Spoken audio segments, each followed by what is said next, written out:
and this will be hard for me. This is the Lifetime Achievement Award for 2026. The Lifetime Achievement Award is presented in recognition of sustained long-term contributions to the field of cultic studies and to ICSA's mission. This award honors individuals whose careers reflect enduring commitment, scholarly or professional excellence, and meaningful impact on research, education, practice, or public understanding of coercive control and high control groups. This year's recipient is Mike Kropveld.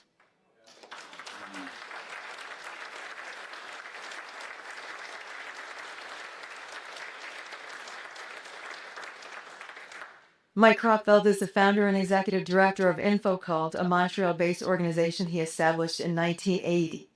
For more than 4.5 decades, he has assisted thousands of people impacted by cultic phenomena. Under his leadership, Info-Cult has become one of the longest standing organizations of its kind in North America, providing information, support, and education to the public, professionals, and policymakers. Michael has served as an expert witness in cult-related criminal and civil cases and is regularly consulted by mental health professionals, law enforcement agencies, researchers, and the media. An invited speaker around the world, he has appeared on numerous radio and television programs locally, nationally, and internationally. In 1992, he was awarded the 125th anniversary of the Confederation of Canada Medal in recognition of his significant contributions to his community and to Canada. In 2003, he co-authored a French-language book with Marie-Andrée Palan, and that was translated into English in 2006 as The Cult Phenomenon: How Grooves Function. In 2007, he received the Herbert L. Rosedale Award from the International Cultic Studies Association in recognition of his leadership in efforts to preserve and protect individual freedom. He also served on ICSA's board of directors from 2009 to 2024.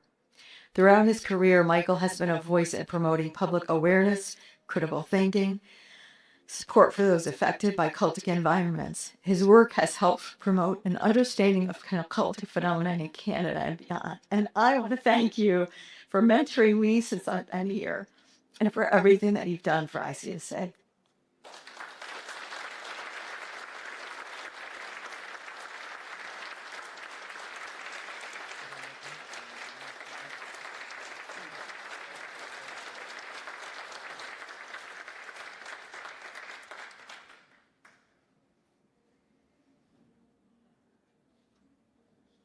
I'm very touched.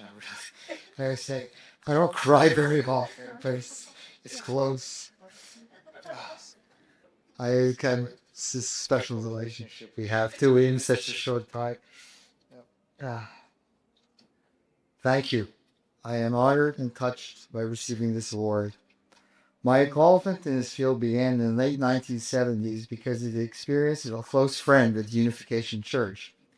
His subsequent kidnapping and deprogramming led to a series of award-winning newspaper articles by a journalist friend, expanded on in a book entitled Moonweb's Journey into the Mind of a Cult, which led to an award-winning feature film, Ticket to Heaven.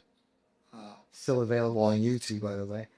What began as a personal concern evolved into Info-Cult in 1980, and a decades-long commitment to his mission, which is to promote study of cultic phenomena, sensitize and inform and educate the public about these phenomena, and importantly, to assist people with problems related to this phenomena.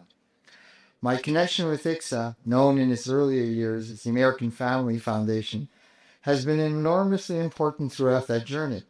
From the beginnings, both ICSA and Info-Cult shared certain fundamental values: the importance of research, dialogue, critical thinking, and its support for individuals and families affected by cultic groups. When I entered this field, I often approached these issues simplistically. I tended to believe that once a group was labeled, we understood everything we needed to know about it and its members. Experience taught me otherwise. Over the decades, I have learned that every group must be examined individually. There may be similarities between groups, but they are not the same, and every individual situation is different. Human experience is far too complex for easy answers, and our understanding continues to evolve. For example, when I started in this field, the concept of PIMO, physically in, mentally out, have not yet emerged as a recognized way of understanding the variety of members' experiences. Another lesson I have learned is the importance of dialogue. Dialogue does not mean agreement. It does not mean abandoning one's principles or convictions. Rather, it means listening respectfully and recognizing that others may hold perspective or experiences that contain insights we have not considered. Perhaps the most important lesson I have learned is the value of intellectual humility, the recognition that we do not know everything and that we should remain willing to question our assumptions, reconsider our conclusions, and change our views when the evidence warrants it. One person who played an important role in shaping my thinking is Michael Lagonia, former executive director of ICSA.